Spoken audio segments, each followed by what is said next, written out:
Os instantes finais do GP da Áustria de 2002 geraram um dos episódios mais polêmicos da Fórmula 1 moderna. Rubens Barrichello deu passagem a Michael Schumacher, cedeu a vitória a pedido da Ferrari e viu a torcida ficar revoltada, o que teve vários desdobramentos de bastidores. Entenda toda a história em detalhes.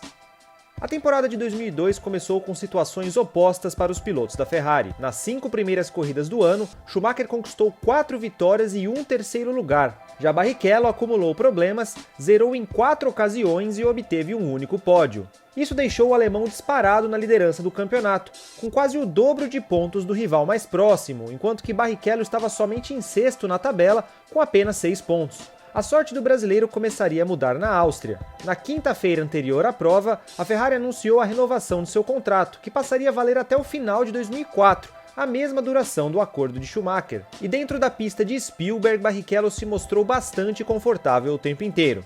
Nos treinos livres de sexta-feira, ele liderou os tempos combinados. No sábado, conquistou sua terceira pole position pela Ferrari, enquanto que Schumacher teve problemas de freio em seu carro titular e precisou usar o modelo reserva para ficar em terceiro, atrás ainda de seu irmão Ralf. Barrichello também liderou o warm-up no domingo pela manhã, o que mostrava que ele era o franco favorito à vitória na Áustria. E a boa forma do brasileiro continuou durante a prova.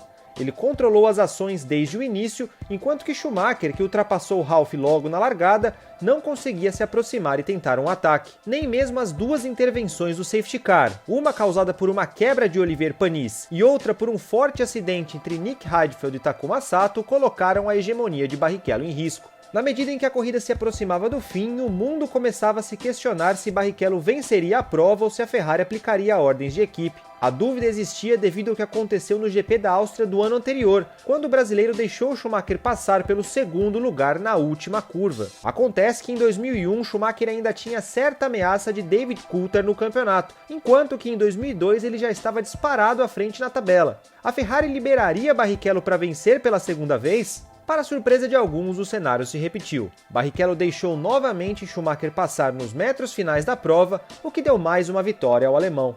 A torcida expressou na hora o seu sentimento de insatisfação pelo desfecho. Os pilotos da Ferrari foram vaiados quando desceram do carro, na coletiva de imprensa e no pódio, sendo que Schumacher, constrangido, colocou Barrichello no primeiro lugar e deu ao brasileiro o troféu da vitória. A FIA ficou incomodada com a conclusão da corrida e prometeu analisar o caso, sem descartar a possibilidade de punir os envolvidos. O julgamento com o veredito aconteceria pouco mais de um mês depois, em junho. A repercussão do episódio não foi nada boa.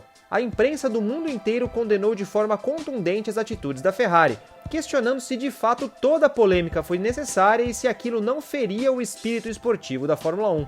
Até o então presidente do Brasil, Fernando Henrique Cardoso, opinou sobre a polêmica e disse que Barrichello foi o real vencedor do GP da Áustria. Rubinho se justificou dizendo que, mesmo contrariado, precisava cumprir ordens, já que tinha acabado de assinar um novo contrato. Schumacher comentou que só ficou sabendo das ordens de equipe nos metros finais, e que, pensando de cabeça fria, aquilo não deveria ter acontecido e Barrichello deveria ter ficado com a vitória. A chefia da Ferrari reconheceu que Rubinho foi o vencedor moral na Áustria, mas que apesar de toda a repercussão negativa, faria tudo de novo. A equipe citou 3 anos anteriores em que ela perdeu o título de pilotos por uma pequena margem, então ela queria se assegurar de que aquilo não aconteceria novamente em 2002. Só que um mês depois, a Ferrari mostrou que não seria bem assim. No GP da Europa, em Nürburgring, Barrichello assumiu a ponta e liderou a prova com Schumacher logo atrás, e conseguiu cruzar a linha de chegada em primeiro para vencer pela segunda vez na Fórmula 1. A Ferrari explicou a mudança de mentalidade e disse que, no fim das contas,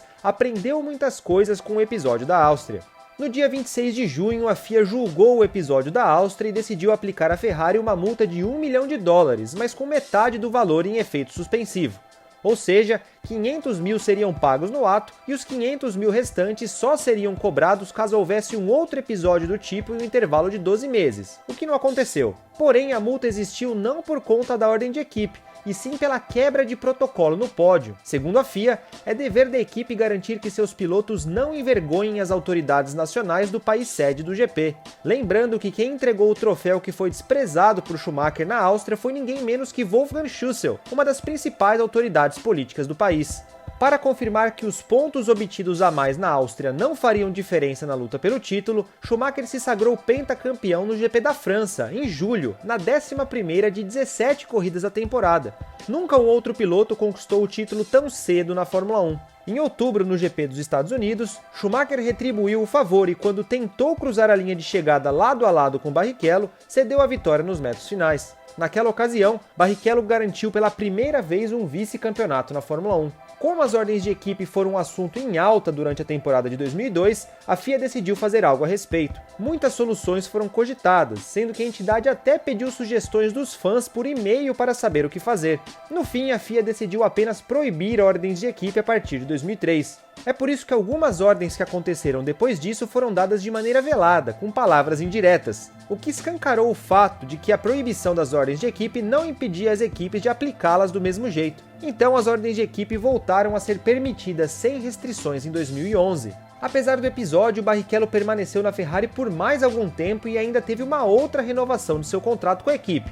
Ele assinou no começo de 2004, válido até o fim de 2006, mas esse contrato não foi cumprido até o fim, já que ele deixou a Ferrari no fim de 2005 para se juntar à Honda. O GP da Áustria de 2002 foi um dos momentos mais marcantes e controversos da passagem de Barrichello pela Ferrari. E como o episódio se deu antes de as conversas pelo rádio serem disponibilizadas para transmissão de TV, até hoje não se sabe publicamente qual foi o teor das palavras da Ferrari a Barrichello naquele dia. E isso até já deu margem para que se criasse um certo folclore ao redor da história. Barrichello, que ficou com o troféu de vencedor na Áustria, diz que tem guardada toda a transcrição da conversa, mas que irá revelar os detalhes somente quando lançar o seu livro. Isso ainda não tem previsão para acontecer. Nestas quase 2 décadas que se passaram desde então, os detalhes que o brasileiro revelou são: a discussão pelo rádio durou as 8 últimas voltas da prova, o argumento usado por ele foi justamente a prova de 2001, quando a Ferrari disse que não daria a ordem se fosse pela primeira posição, e que a Ferrari deveria perguntar a Schumacher o que ele achava daquilo tudo. A Ferrari, por sua vez, dizia que ele tinha de repensar o seu contrato, sendo que uma única frase, ainda desconhecida do público, o convenceu a deixar Schumacher passar. A ultrapassagem só aconteceu na última curva porque ele saiu da penúltima decidido a não fazer, que sentiu nojo do que ouviu e que literalmente vomitou de raiva após a prova, mas que, apesar das críticas, 99% das pessoas fariam exatamente o mesmo que ele fez. Você concorda com isso? Deixe seu comentário abaixo e não se esqueça de curtir o vídeo, assinar o canal do Projeto Motor e ficar de olho no projetomotor.com.br.